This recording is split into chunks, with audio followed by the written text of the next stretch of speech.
مشروعي قانونين بشأن مباشرة الحقوق السياسية ومجلس النواب. تقول لنا التفاصيل يا سيادة السفير. مساء الخير يا فندم.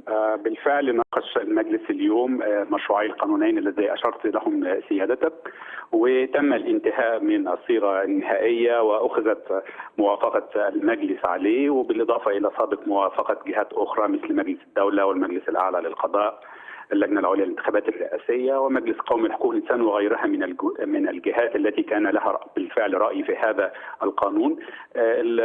رفع في بعد الانتهاء من المشاورات رفع مشروعي القانونين وتم ارسالهم الى السيد رئيس الجمهوريه للتفضل بالنظر في اصدارهما.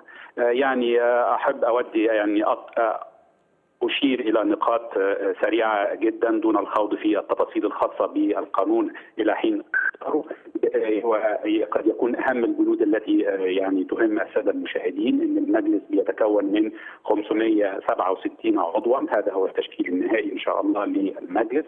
بيكون ترتيبه كما يلي: 420 مقعدا للنظام الفردي، 120 مقعدا لنظام القوائم، و27 مقعدا لنظام التعيين. ده اهم او الصيغه النهائيه لمجلس النواب، كيف سيبدو مجلس النواب المقبل.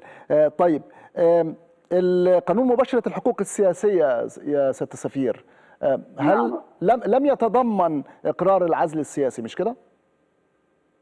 حسب ما كان هناك موافقه على العديد من البنود. قانون الانتخاب يتكون من 73 ماده لمباشره الحقوق السياسيه، لم يشر فيها الى ورود مثل هذا العزل السياسي الذي اشرتم اليه سيادتكم. تمام. والمشروعي القانونين ارسلا الى رئيس الجمهوريه علشان يعتمدهم.